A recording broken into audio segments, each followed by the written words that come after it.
하나님 말씀은 요한복음 6장입니다.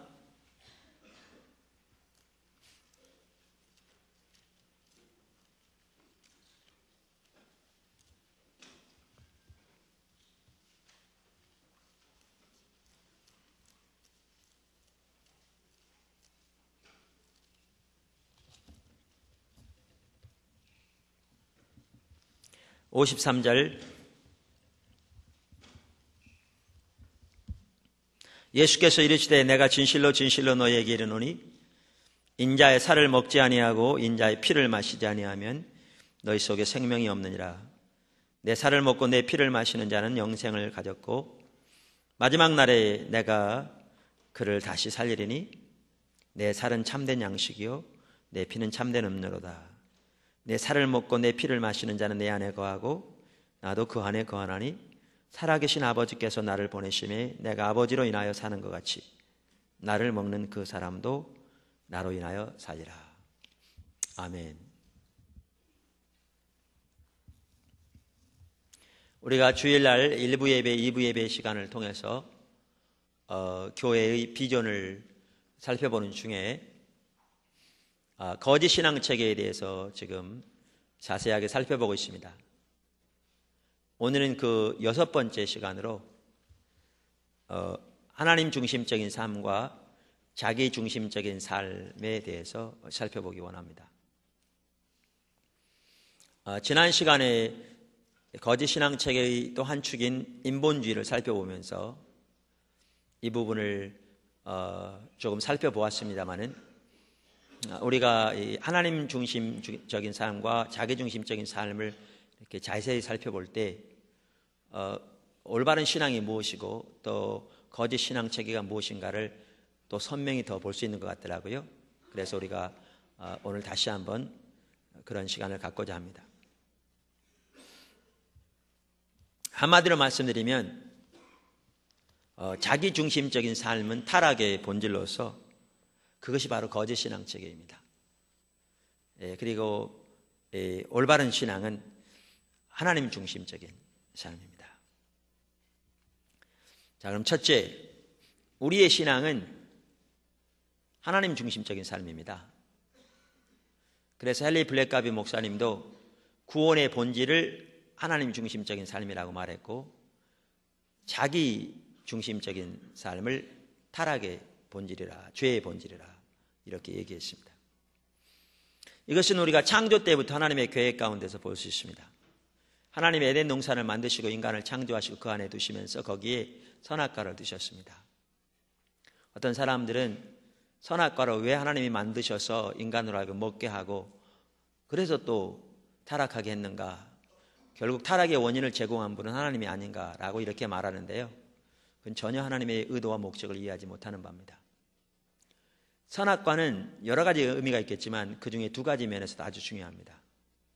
자주 말씀드린 대로 선악과는 우리 인간으로 하여금 인간되게 하는 것입니다.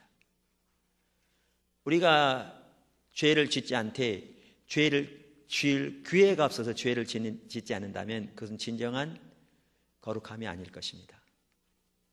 우리가 하나님을 떠날 수 있는 기회가 없기 때문에 하나님과 동행한다면 그것은 로봇에 불과할 것입니다. 그래서 인간으로 하여금 스스로 선택할 수 있는 권리를 가진 하나님의 형상을 닮은 진정한 인간으로 만드셨고 그 징표가 선악과입니다. 그래서 선악과야말로 하나님의 사랑의 표시요 인간으로 인간되게 하는 것입니다. 또한 선악과는 하나님의 주권과 통치를 가리키는 것입니다.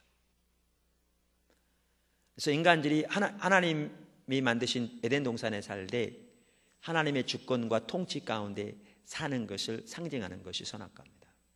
그리고 그러한 하나님의 주권과 통치 가운데 살았을 때 거기에 하나님의 생명의 풍요로움이 있었습니다. 하나님의 임재가 있었습니다. 하나님과 친밀한 교제가 있었습니다. 하나님에서 진정한 안식과 평강이 있었습니다. 삶의 의미가 있었습니다. 삶의 조화가 있었습니다. 모든 삶의 영역에서. 두 번째, 타락의 본질은 자기중심적인 삶입니다. 사단은 타락하기 전에 천사장이었습니다. 그는 하나님의 피조물 중에서 가장 귀한 피조물 중에 하나였고 하나님의 영광을 가장 가까이서 본 자 중에 하나였습니다. 그럼에도 그는 그것으로 만족하지 못했습니다. 그리고 자기가 하나님처럼 되기 원했습니다. 다시 말하면 하나님의 주권과 통치 가운데 있는 것으로 만족하지 못하고 자기가 자기의 하나님 되기를 선택한 것입니다. 그것이 자기중심적인 삶입니다. 그래서 그것이 바로 타락의 본질이었습니다. 이렇게 사단이 타락하게 되었을 때 그는 하나님에게서 내어침을 당했습니다. 그러자 그 사단이 하나님의 일단 걸작품인 인간을 시험합니다. 그 시험한 내용이 뭐냐 하면 동일한 내용이었습니다. 그래서 이브에게 와서 이렇게 말했습니다. 선악과를 먹으면 죽는다고 하더냐? 그렇지 않다. 선악과를 먹으면 내가 하나님처럼 지혜롭게 될까 봐 먹지 못하게 한 거다 라고 말했습니다. 그래서 이브가 선악과를 본즉 먹음직도 하고 보암직도 하고 지혜롭게도 할 만큼 탐스럽게 보여서 선악과를 먹게 됩니다. 다시 말하면 자기가 하나님의 주권과 통치 안에 있는 것으로 만족하지 못하고 자기가 자기 하나님 되기를 선택한 것입니다. 그것이 타락의 본질입니다. 자기중심적인 삶. 그리고 이렇게 자기중심적인 삶으로 타락하게 되었을 때 인간은 생명의 고갈이 찾아옵니다. 즉각적으로 하나님의 임재가 그에게서 거치게 됩니다. 하나님과 친밀한 교제가 끊어지게 됩니다. 그뿐만 아니라 가장 가까운 부부 사이에서도 거기 불화가 있기 시작합니다. 갈등이 있습니다. 자연계가 저주를 받습니다. 육신적으로 정서적으로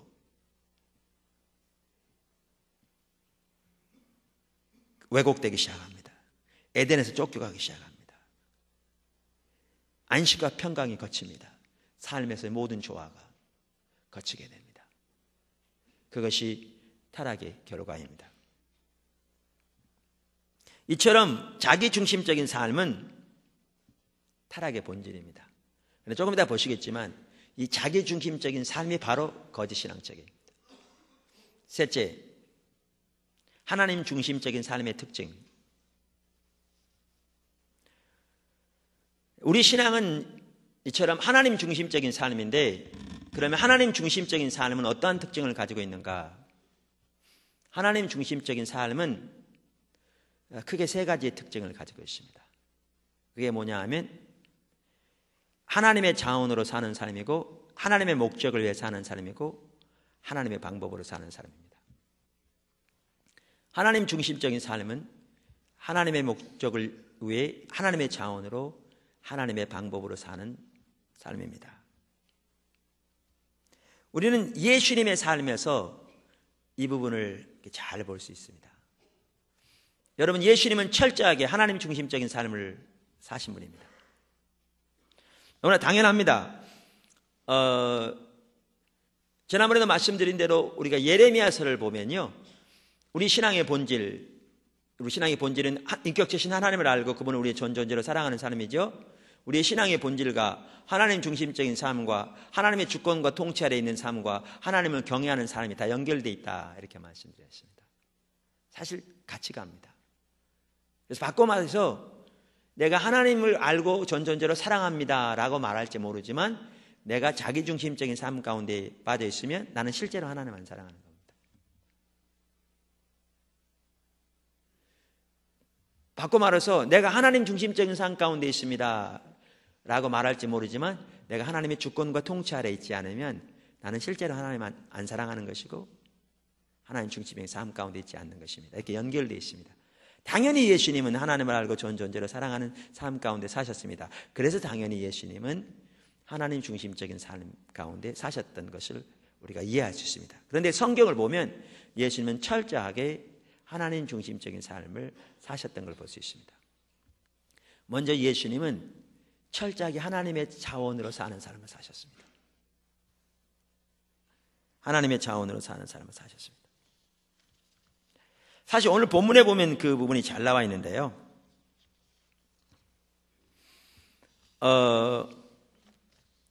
여기 오늘 본문에 보면 우리가 성찬식 매월 첫 주에 하기 때문에 오늘도 우리 성찬식 같이 하는데요.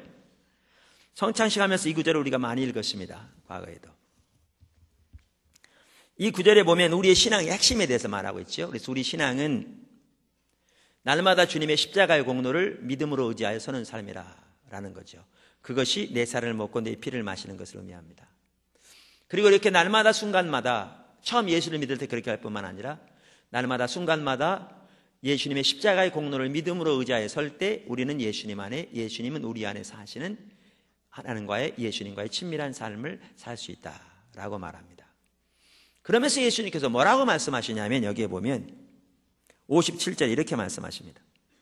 살아계신 아버지께서 나를 보내심에 내가 아버지로 인하여 사는 것 같이 나를 먹는, 그러니까 십자가의 공로를 믿음으로 의지하여 서는 그 사람은 나로 인하여 살리라, 이렇게 말씀하셨습니다.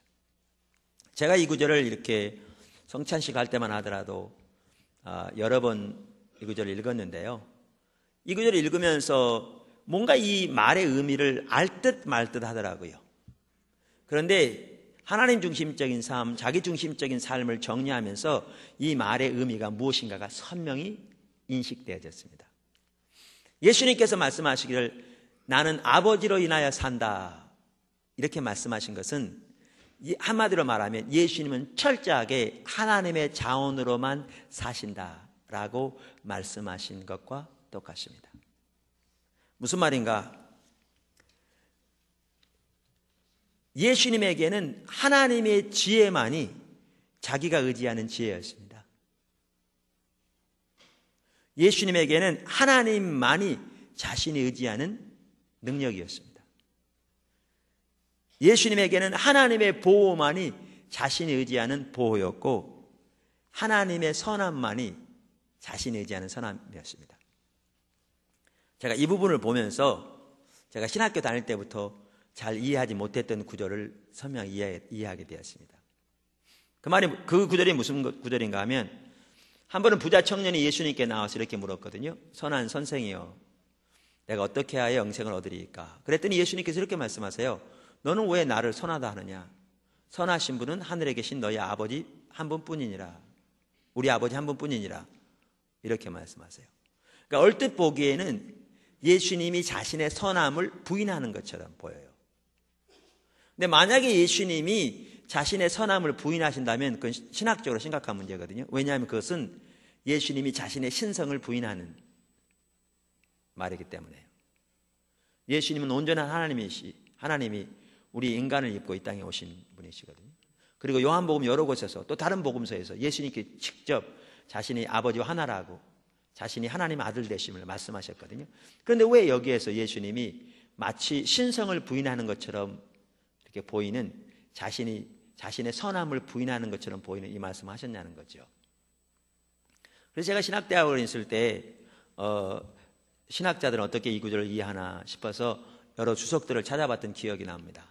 그런데 그 당시에도 이렇게 내 마음에 흡족하게 설득력 있게 설명한 분이 많지 않은 것 같더라고요. 근데 제가 이 구절을 이렇게 하나님의 자원으로 사는 삶을 이렇게 이해하면서 이 말의 의미를 알게 되었어요. 예수님은 죄 없으신 하나님의 아들이십니다. 흠 없으신, 시험을 받으셔야 어떠한 죄도 짓지 않으신, 그런데 그렇게 죄 없으신 하나님의 아들이심에도 불구하고 예수님은 심지어 자기의 선을 위해, 자기의 의를 위해 자기 자신의 선함을 의지하지 않으셨습니다. 자신이 의지하는 선과 의는 하나님의 선뿐이었습니다. 그만큼 철저하게 예수님은 하나님의 자원으로 사셨습니다. 여러분, 이게 십자가의 복음입니다. 아까 십자가의 공로를 믿음으로 의지하여 사는 삶이 하나님의 자원으로 사는 사람이라고 그랬잖아요. 내 살을 먹고 내 피를 마시는 자, 이게 바로 십자가의 복음입니다. 사도 바울이 고린도전서 1장 30절에서 그리스도는 하나님께로부터 나와서 우리에게 하나님의 지혜와 하나님의 능력과 하나님의 의와 거룩함과 구속함이 되셨다, 이렇게 말씀하셨습니다. 그런데 그게 정확하게 똑같은 말입니다. 무슨 말인가? 예수님만이 우리가 의지하는 하나님의 지혜요, 예수님만이 우리가 의지하는 하나님의 능력이요, 예수님 그분만이 우리가 의지하고 서는 하나님의 의요, 거룩함이요, 구속함이 되시는 삶, 그게 바로 십자가의 복음입니다.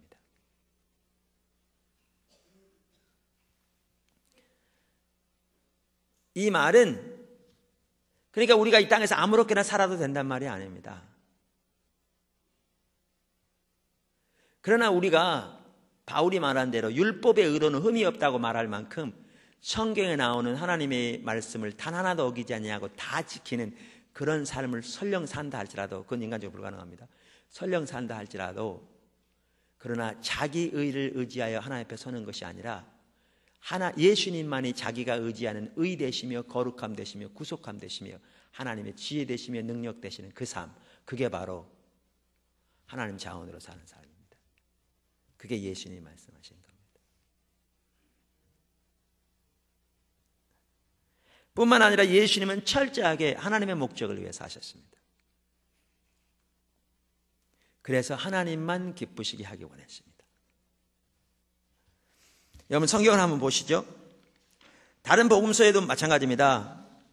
그런데 요한복음에 보면 이런 부분을 잘 볼 수 있습니다. 제가 요한복음 몇 구절을 한번 살펴볼 텐데요. 여러분 한번 찾아보시죠. 먼저 요한복음 5장 30절.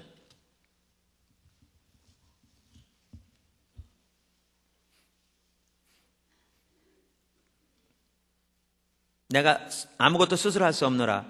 듣는 대로 심판하노니 나의 원대로 하려. 제가 영어 성경을 읽을게요. NIV요. 그럼 더 훨씬 이해하기 쉽거든요. 나는 스스로 아무것도 할 수 없노라. I judge only as I hear. 나는 내가 듣는 대로 판단한다. And my judgment is just. 그런 거로 내 판단은 옳다.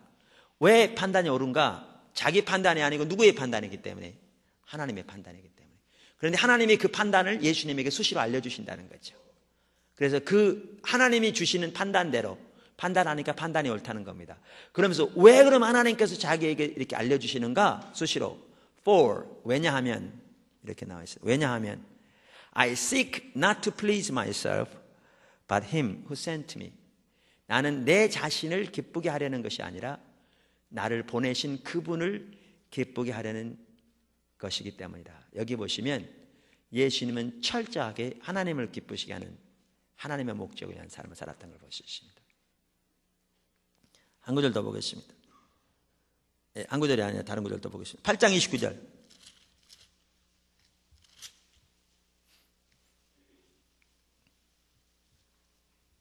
여기도 보십시오. The one who sent me is with me. He has not left me alone. 나를 보내신 그분이 나를 혼자 내어버려 두시지 아니하시고 항상 나와 함께 하신다. For, 왜냐하면 I always do what pleases him. 나는 항상 그분을 기쁘게 하기를, 그분을 기쁘게 하는 일을 행하기 때문이다. 여기 보십시오. 예수님은 항상 하나님을 기쁘시게 하는 삶을 살았습니다. 이게 하나님의 목적을 위해 사는 삶입니다. 하나님 중심적인 삶입니다. 그랬더니 거기 하나님의 생명이 함께 하셨습니다. 하나님의 생명 중 하나가 뭡니까? 하나님의 예수님과 항상 함께 하셨습니다. 하나님이 하나님의 판단을 예수님에게 알리셨습니다. 요한복음 4장 34절에 보면 예수님은 이렇게 아버지의 보내신 그 뜻을 행하는 것을 자기의 양식이라고 말씀하셨습니다. 4장 34절. 예수께서 이르시되 나의 양식은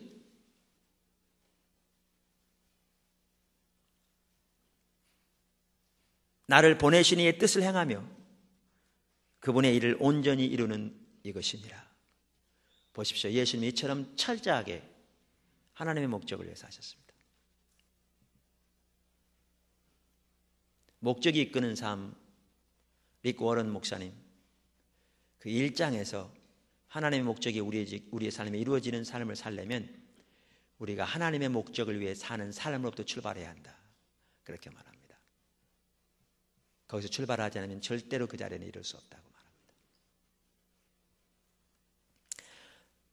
그 다음에 예수님은 이처럼 하나님의 자원으로 하나님의 목적을 위해 사실 뿐만 아니라 예수님은 철저하게 하나님의 방법대로 사셨습니다.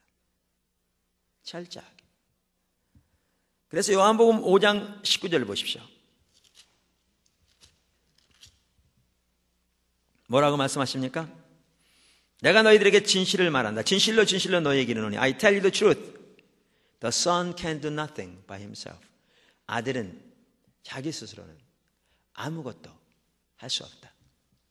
그리고 뭐라고요? 아들은 아버지가 행하시는 것을 보고 그것만을 행할 따름이라. 30절. By myself I can do nothing. 내 스스로는 나는 아무것도 할 수 없다. 하나님의 아들이 하신 말씀입니다.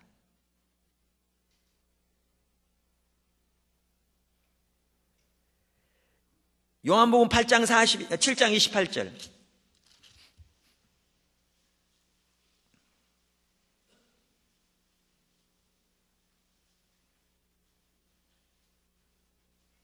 (7장 28절) 하반절에 보면 이렇게 말씀하십니다. I'm not here on my own. 나는 여기에 내 스스로 오지 않았다.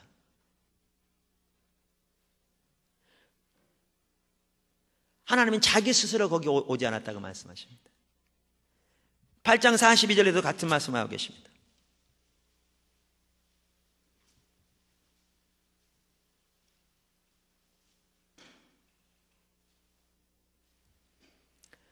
그 당시 유대인들에게 말하기를 하나님이 너희 아버지였다면 너희가 나를 사랑하였으리라. 그러면서 for 왜냐하면 I came from God. 내가 아버지께로부터 왔기 때문이라. And now I'm here. 그리고 지금 여기에 있기 때문이라. I have not come on my own, but He sent me. 나는 내 스스로 여기 오지 아니하고 그분이 나를 보내셨다. 그러면서 7장 17절과 8장 28절에 보면 예수님은 자신이 말씀하신 것이나 자신이 행하는 것, 그 어느 것도 스스로 하지 않으셨다고 말씀하십니다. 오직 하나님이 말씀하신 대로만 행하셨다고 말씀하십니다. 7장 17절. 사람이 하나님의 뜻을 행하려 하면 이 교훈이 하나님께로부터 왔는지 내가 스스로 말함인지 알리라. 8장 28절. 예수께서 가라사대 너희는 인자를 든 후에 내가 그인 줄 알고 내가 스스로 아무것도 하지 아니하고 오직 아버지께서 가르치신 대로 이런 것을 말하는 줄도 알리라. 이처럼 예수님께서는 철저하게 하나님의 방법대로 사셨습니다. 그렇기 때문에 하나님의 방법대로 하시기 위해서 자기 임의대로는 아무것도 행하지 아니하시고 하나님의 행하심을 보고 하나님의 음성을 듣고 행하셨습니다.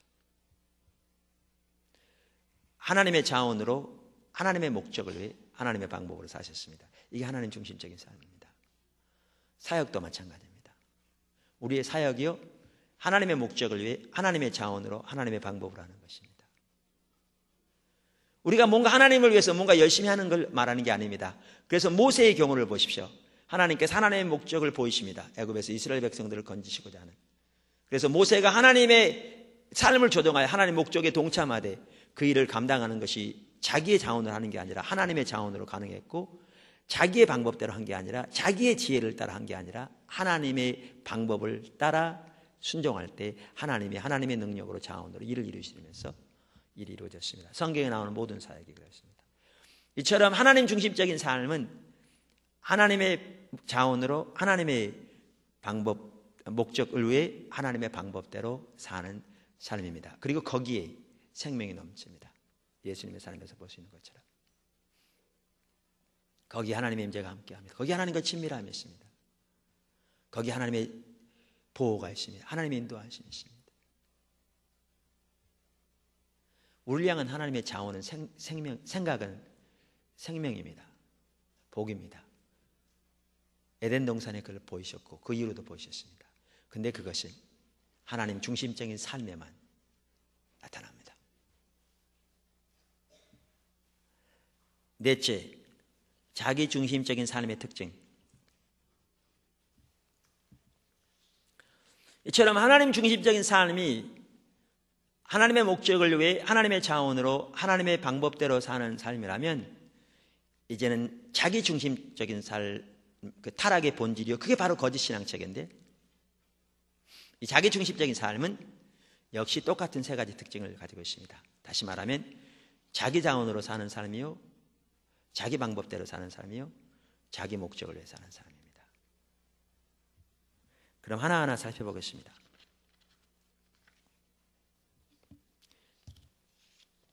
자기 중심적인 삶은 자기 자원으로 사는 삶입니다. 자기 자원으로 산다는 말은 육체를 신뢰하는 사람입니다. 그리고 거기에는 우월감, 상시적인 죄책감, 안일함 이러한 것들이 나타나게 되십니다. 무슨 말인가? 빌립보 3장에 보면 사도 바울이 그 당시 자기 할례를 받았기 때문에 자기들이야말로 진짜 그리스도인이요 하나님의 유업을 받을 만한 정통 그리스도인이라고 주장하는 자들을 개들이라고 표현합니다. 행악하는 자들이라고. 왜? 그들은 육체를 신뢰하는 자들이라고. 그러면서 진정한 그리스도인은 성령으로 섬기며 혹은 예배하며 예수님을 자랑하고 신뢰하되 육체를 신뢰하지 않는 자들이 진정한 그리스도인이라. 그렇게 말하면서 남들이 육체를 신뢰할만 하면 자기는 더욱 그러하다 그러면서 육체를 언급하는데 자기의 배경, 자기의 헌신, 자기의 어떤 열심 등을 말합니다. 자기 어떻게 정통적인 유대인으로 태어났고 바리새인 집합 가운데 자라났고 어떻게 부모 때부터 유대인이었고 초대 왕이 태어난 그 베냐민의 집합 가운데서 태어났고 어떻게 율법의 의로는 율법을 단 한 번도 어긴 것이 없을 만큼 그 당시 규정에 내는 365가지 어긴 게 없을 만큼 철저하게 지켰고 어떻게 하나님에 대한 열심으로는 교회를 핍박할 만큼 그가 열심히 했는가 그런 걸 쭉 언급합니다. 그러면서 그것을 뭐라고 그러냐 육체라고 말합니다. 그러면서 자기는 예수님을 아는 것이 가장 고귀하기 때문에 그 예수님을 알기 위해 이 모든 육체를 배설물로 여긴다 이렇게 말합니다. 무슨 말인가?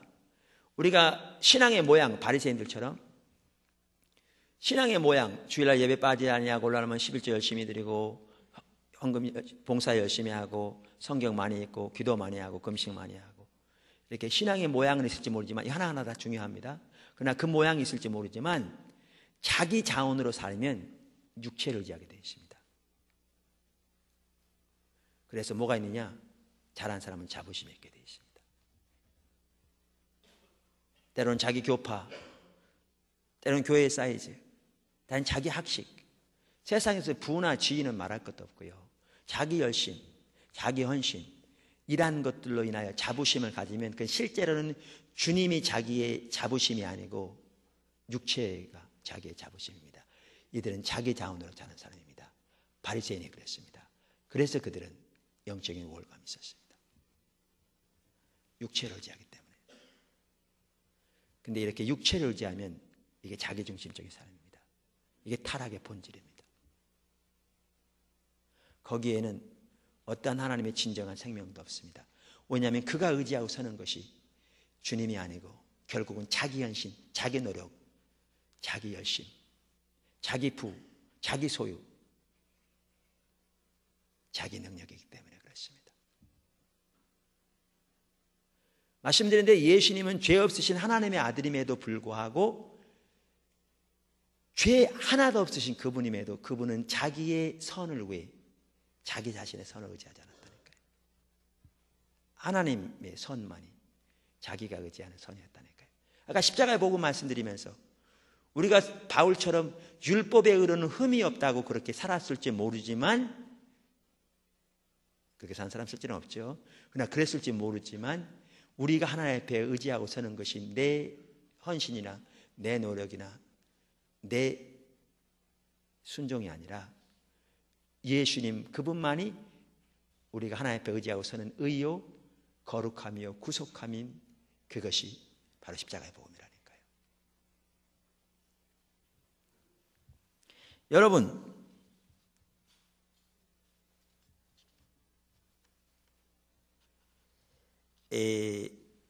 사무엘하 24장에 보면요 다윗이 인구조사합니다. 그런데 하나님이 다윗이 인구조사했다고 심판하십니다. 여러분 조금 있으면 우리나라 인구조사합니다.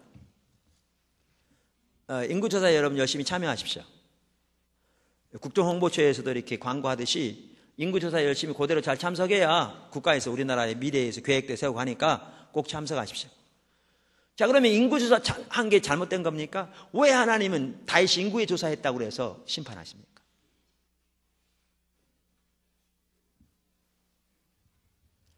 사무엘하 24장은 이렇게 얘기합니다. 1절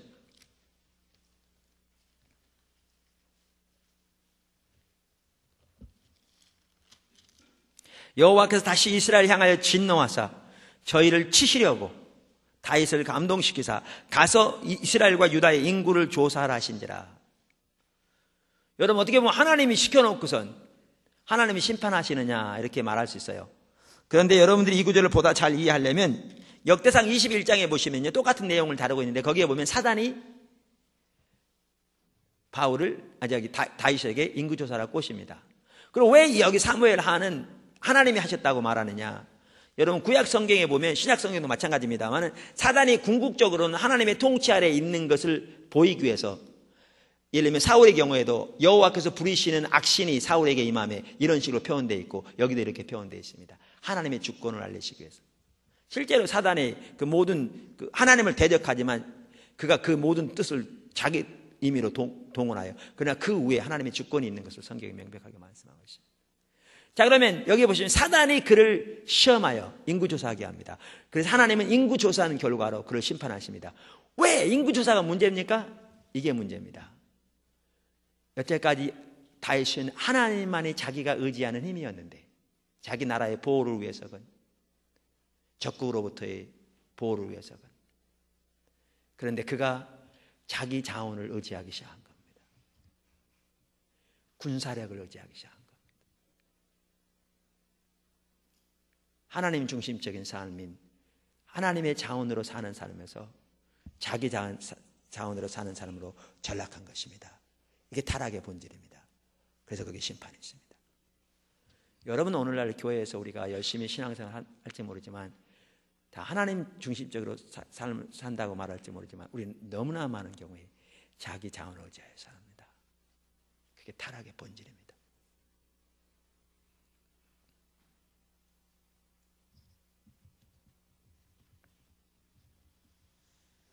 자기 중심적인 삶의 또 하나의 특징은 자기 목적을 위해 사는 사람입니다.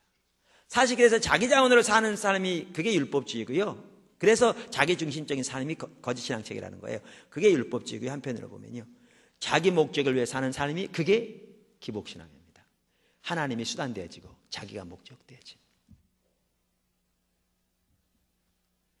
열심히 새벽기도 안 빠지고 철야기도 한 번도 안 빠지고 10에 3조를 하고 그 음식은 밥 먹듯이 할지 몰라도 그 중심에 자기 목적이 내려지지 않고 자기가 자기 목적을 위해 살며 하나님은 그것을 위한 수단으로 전락하면 그게 거짓신앙적입니다. 그게 자기 중심적인 삶입니다. 우리는 예레미야 시대에 그걸 볼 수 있습니다.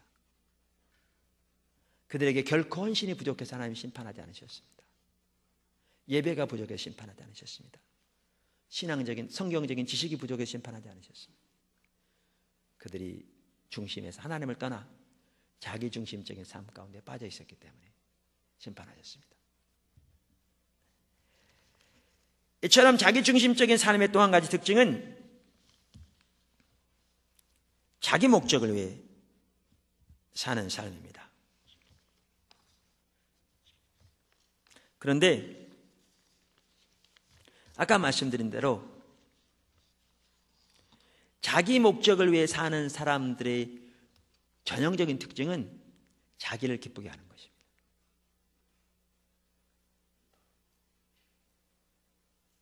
그리고 자기를 기쁘게 하기 때문에 개인적인 야망이 내려지지 않고요, 사람 두려움이 내려지지 않습니다.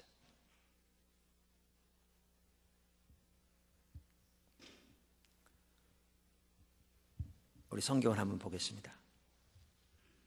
요한복음 5장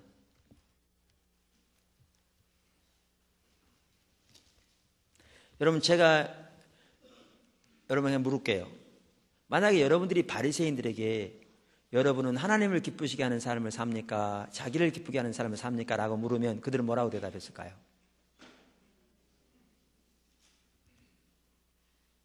아니, 바리새인들에게 여러분들이 하나님을 기쁘시게 하는 삶을 사십니까? 라고 물으면 뭐라고 대답했을까요? 당연하겠죠. 그들이 그토록 왜 철저하게 안식일을 지키고 그토록 철저하게 11조를 왜 드리고 왜 그렇게 철저하게 금식하고 구제하고 왜 그렇게 성경을 철저하게 읽고 연구했습니까?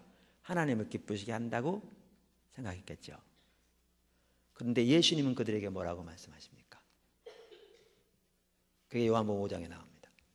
한번 보시죠.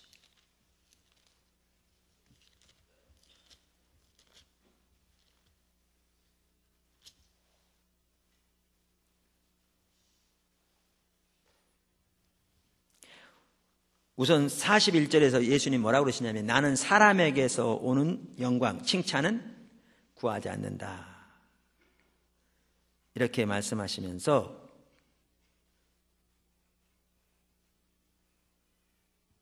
(44절) 그 유대인들에게, 그 중에 대표적인 인물들이 바리새인들입니다. 하신 말씀입니다. 너희는 서로의 칭찬을, 영광을 취하고 그러니까 서로에게서 칭찬을 받아들이고 유일하신 하나님께로부터는 영광을 구하지 아니하니 어찌 나를 믿을 수 있느냐.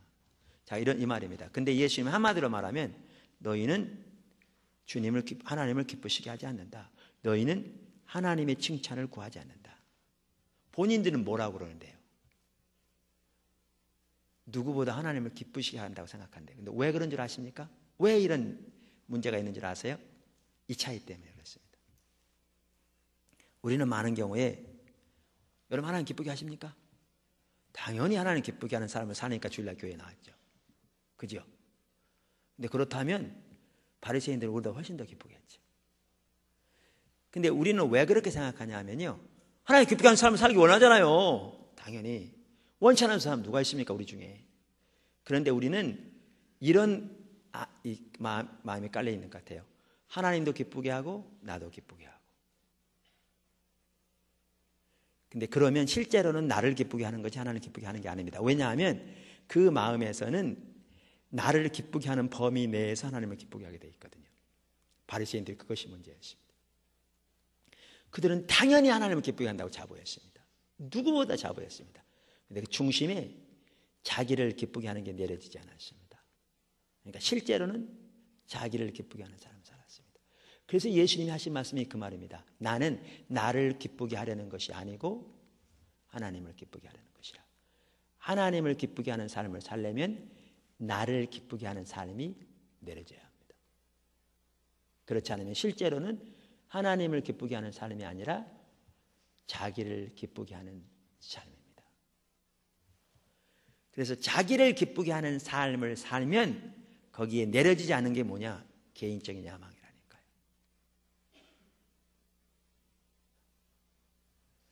야고보서 이렇게 말씀하고 계십니다.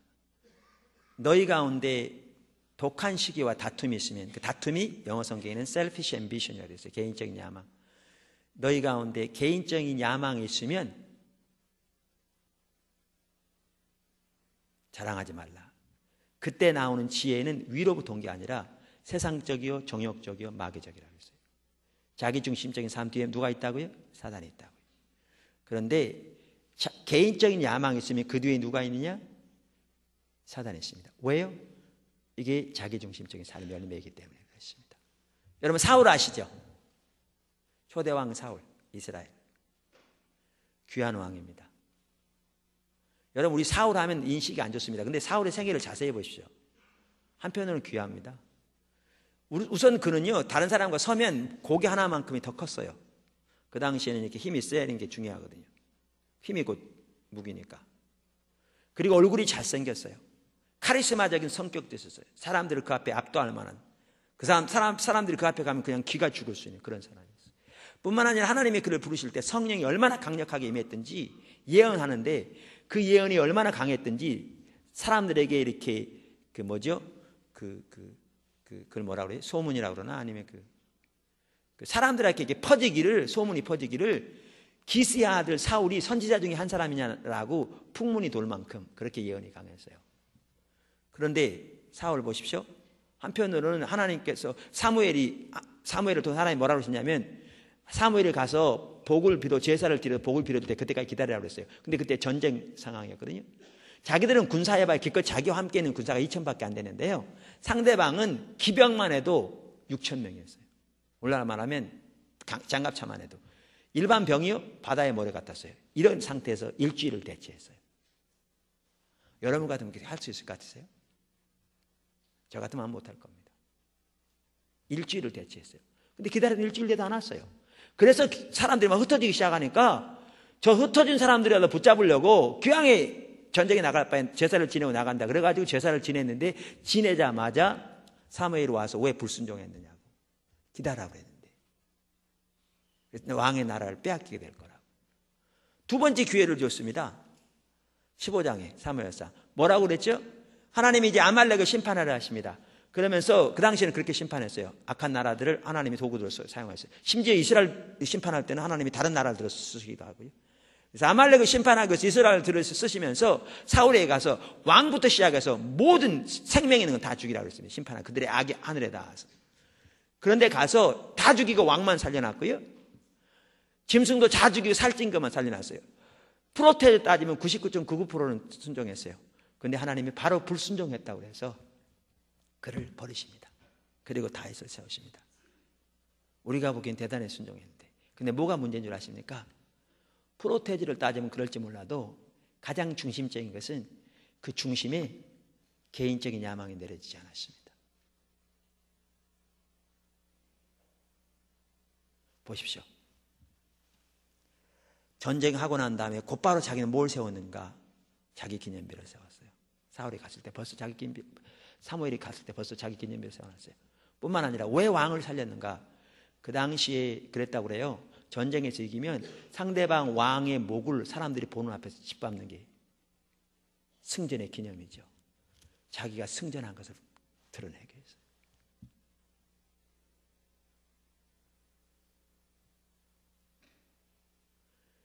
자기를 기쁘시게 하고자 하는 자기중심적인 삶이 있으니까 거기에 뭐가 아직도 여전히 남아있는가?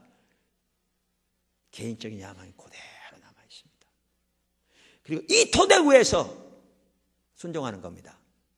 요거 삽한 부분만큼만. 이게 거짓 신앙적입니다.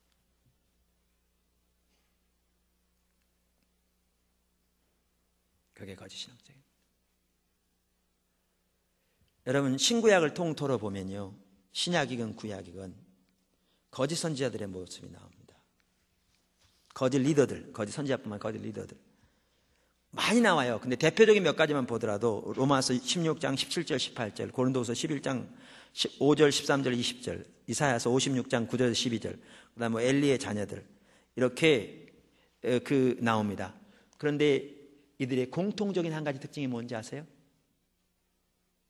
신약이건 구약이건 공통적인 한 가지 특징이 자기 목적을 위해 사역을 한다는 것입니다.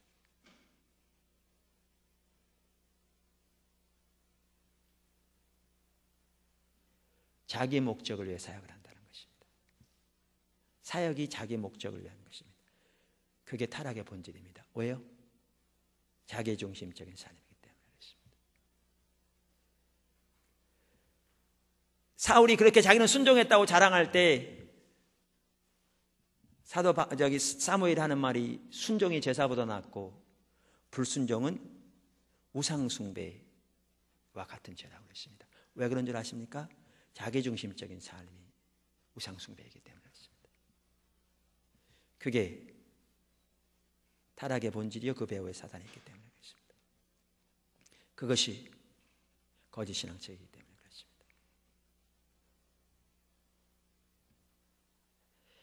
이처럼 자기를 기쁘게 하고요, 자기를 기쁘게 하기 때문에 자기를 기쁘게 하는 삶에는 개인적인 야망이 있고요, 거기에 시기가 있고요, 자기를 기쁘게 하기 때문에. 그리고 거기에 뭐가 있느냐 하면 사람 두려워함이 있습니다. 사람 두려워한다니까 우리는 사람 앞에 벌벌 떠는 것만 사람 두려워하는 거라고 생각해요. 바리새인들 경우에도 아까도 말씀드렸는데 그들은 당연히 하나님의 칭찬을 구했죠. 그렇게 생각했죠. 근데 예수님은 그렇게 말씀 안 하시죠. 왜냐하면 거기서 똑같습니다. 성경이 말하는 사람 두려워한다는 것은 우리가 궁극적으로 사람의 평가가 자기에게 소중하냐 아니면 하나님의 평가가 소중하냐를 말하는 거죠. 누구처럼? 엘리야처럼. 엘리야는 한 나라의 복지보다 하나님의 이름의 영광이 더 소중했거든요. 그래서 하나님의 이름의 영광 편에 서기 위해서 모든 나라로부터 손가락질 당하고 멸시당하는 것을 그는 기꺼이 감당했어요. 왜? 그는 하나님의 평가가 소중했기 때문에. 우리는 둘 다 평가를 소중히 여깁니다. 근데 그건 실제로는 사람의 평가를 소중히 여기는 겁니다. 근데 왜 그러는가? 그것은 자기를 기쁘게 하기 때문에 그렇습니다. 자기 목적을 위해 살기 때문에 그렇습니다. 그것은 거짓 신앙책입니다.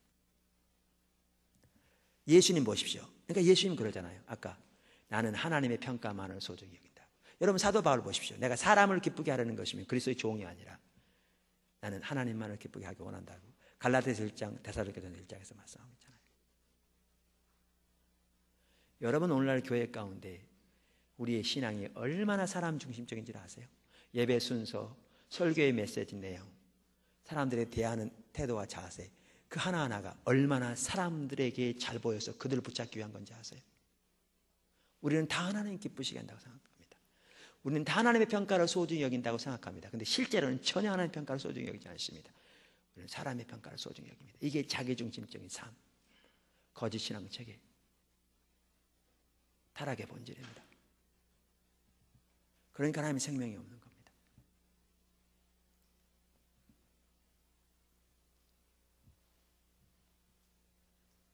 그래서 아까 말씀드린 대로요, 바리새인이나 거짓 리더들 보십시오.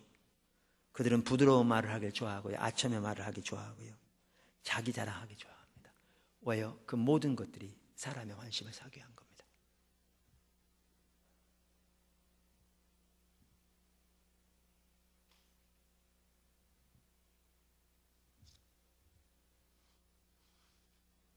사울도 사람 앞에 체면이 중요했습니다.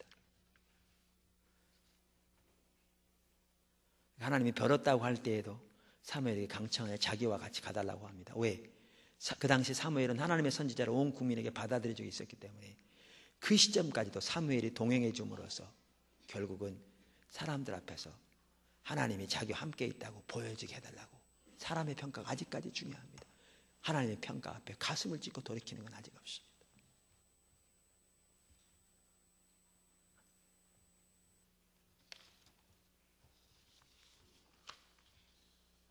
자기중심적인 삶의 또 하나의 특징은 자기 방법대로 사는 겁니다. 근데요, 지난번에도 말씀드린 대로 자기 방법의 핵심은 뭐냐 하면 자기 자원으로 사는 사람은 육체를 의지하는 것이고요, 자기 목적을 위해 사는 사람은 자기를 기쁘게 하는 것이고요, 자기 방법대로 사는 사람은 타락한 자기 육신의 본성을 따라 사는 겁니다. 하나님을 떠나면 자기 마음과 육신이 원하는 대로 살게 되어 있습니다. 바꿔 말하면 자기 임의대로 사는 겁니다. 바꿔 말하면 하나님께 묻지 않습니다. 여러분, 예수님께서 여러 차례 말씀하신, 나는 내 스스로 여기 오지 않았다. I'm not here on my own. 나는 내 스스로 여기 오지 않았다. 하나님이 나를 보냈다. 근데 자기 방법대로 사는 사람은 자기 임의대로 행합니다. 그러니까 하나님께 묻지 않습니다. 여러분, 우리가 지난번에 살펴봤는데 이사야서 30장 한번 보실래요? 다시 한번 보시죠. 유대 나라는 작은 나라라고요, 주변에 항상 강대국들 가운데 침략을 당한 나라입니다. 뿐만 아니라 그 길목에 있어요. 남방 아프리카 쪽 애굽에 강대국이 있고요, 애굽이 강해지면 항상 대륙적으로 가기 위해서 이렇게 북진해야 되는데, 그러려면 항상 통과하는 것이 어디냐? 유대 나라를 통과해야 했어요. 그 당시 메소포타미아 지역에 있는 나라들, 거기에서 메데와 바사도 나고 바벨론도 나고 거기서 다 났잖아요. 그 지역에서 강대국이 일어나면 애굽 쪽으로 진출하는데, 가려면 항상 어디를 통과해야 됐냐면 그 유대 나라가 있는 작은 나라를 통과해야 했어요. 그러니까 유대 나라는 작은 나라에서 강대국 사이에 항상 이렇게 끼어서 어려움을 당했어요. 어떻게 보면 우리나라 같아요. 일본이 강해지면 대륙으로 진출하려니까 우리나라를 거쳐가야 했고, 그 중국이 강해지면 바다로 나가기 위해서 오기 위해서 우리나라를 거쳐가야 했잖아요. 우리나라는 작은 나라니까 꼭 유대 나라하고 비슷해요. 그러니까 그 입지적인 상황. 그래서 강대국이 일어나니까 그 강대국에 대항해서 자기를 보존하기 위해서 궁리에 생각한 게 뭐냐 하면, 또 다른 남방에 있는 강대국 애굽에게 조약을 맺어서, 동맹을 맺어서 그들의 힘을 빌어서 이 강대국을 견제하려고 하는 거죠. 이게 그 당시에 흔히 하는 외교술입니다. 오늘날도 그렇게 합니다, 우리. 근데 그것을 두고 하나님은 너무너무 강력하게 책망하십니다. 왜 그러냐는 거죠. 한번 보시죠. 이사야 30장 1절.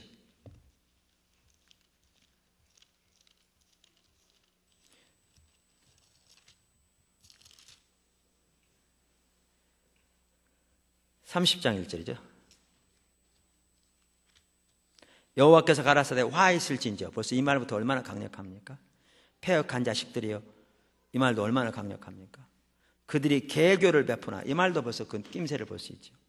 나로 말미암아 하지 아니하고 맹약을 맺으나 나의 신으로 말미암아 하지 아니하였느니라. 그들이 바로의 세력 안에서 스스로 강하려 하며 애굽의 그늘 아래 피하려 하여 애굽으로 내려갔으되 나의 입에 묻지 아니하였으니 죄의 죄를 더하도다. 그러므로 바로의 세력이 너희의 수치가 되며 애굽의 그늘에 피함이 너희의 수욕이 될 것이다.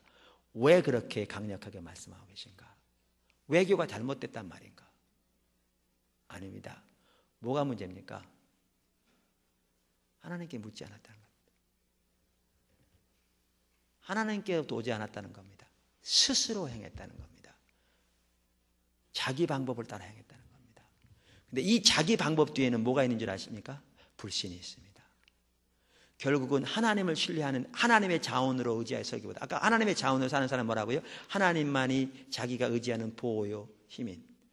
다윗이 여태까지 하나님만이 자기가 의지하는 힘이었거든요. 그러니까 사울이 온 나라를 동원해서 자기를 에워쌀 때에도 그는 하나님만이 자기의 반석이요 산성이라고 하나님만 의지했거든요. 다른 나라 싸울 때에도 하나님만이 자기가 의지하는 힘이요, 하나님만이 자기의 산성이요, 하나님만이 자기 의지일 때 하나님이 지시하시고 말씀하시고 인도하심을 따라 순종할 때 하나님이 역사하셔서 그 놀라운 승리를 거두었거든요. 그런데 나라가 커지고 군사가 많아지면서 그가 자기의 자원을 의지하기 시작한 거죠. 지금 여기 무엇이 문제이냐면 하나님을 의지하는 하나님의 자원으로 사는 사람이 안 되니까 하나님의 방법을 따라 행하지 않고 세상의 방법 그 자체가 나쁜 죄는 아닙니다. 아닐 수 있습니다. 그 자체가. 외교 이 자체가 죄는 아닐 수 있어요. 아까 말한 인구조사 자체가 죄가 아닙니다. 인구조사 자체가 죄라고 여러분 집에 인구조사하고 한서온 사람은 죄라고 쓰지 말고 그걸 말하는 게 아닙니다. 인구조사 자체가 죄라는 게 아니고 이처럼 자기 자원을 의지하는 삶이 불신이고 하나님의 자원을 의지하는 게 아니라 그러니까 불신 가운데서 뭘 의지합니까? 자기 방법, 세상의 방법을 의지하지. 내게 묻지 않았다. 나의 신으로 말미암지 않았다. 너희가 스스로 강하려 하였다. 그것이 죄였습니다. 그러니까 이처럼 강력하게 말씀하신 겁니다. 그럼 자기 자원으로 사는 삶, 그게 자기중심적인 삶입니다. 그래서 죄의 죄를 더하도다고 말씀하십니다. 그게 타락의 본질입니다. 이제 설교 마치는데요.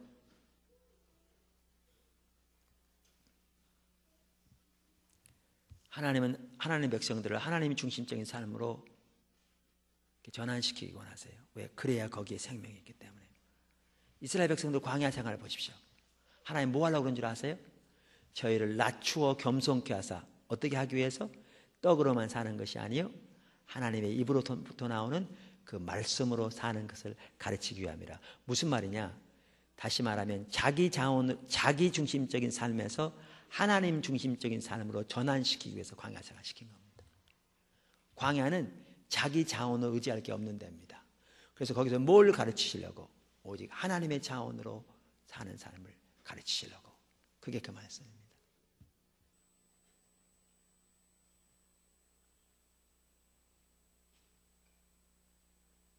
왜? 하나님의 자원으로 사는 삶이 신앙의 본질이요, 그러한 삶 가운데 있을 때 하나님의 생명이 넘치기 때문에요. 그런데 우리가 잘 아는 대로 하나님은 40년 동안 저들을 인도하시고 저들에게 운행하셨을 때 그들은 자기 중심적인 삶에서 하나님 중심적인 삶으로 전환하지 않았습니다.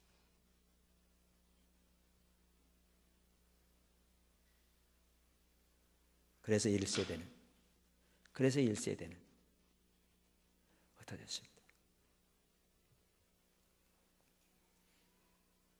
거짓 신앙 체계를 우리가 이해하려면 이처럼 자기 중심적인 삶과 하나님 중심적인 삶을 보면 거짓 신앙 체계가 뭔지 선명히 보입니다.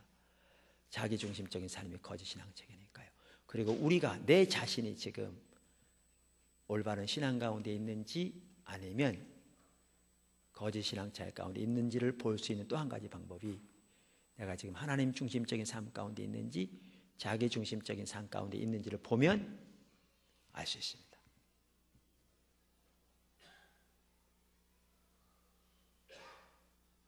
그러면 우리는 어떻게 하나님 중심적인 삶으로 전환해야 할지를 볼 수 있을 겁니다. 율법주의가 뭐고 규복주의가 뭔지를 설교를 몇 번 들었다고 되는 게 아닙니다. 포도나무교회에 온 지 얼마 됐고 사물교 선교회 집회에 참여한 지 얼마 됐다고 해서 그게 되는 게 아닙니다. 사물교 훈련을 졸업해서 된 것도 아닙니다. 내 삶이 자기 중심적인 삶에서 하나님 중심적인 삶으로 전환하지 않으면 나는 거짓 신앙책에 있는 겁니다.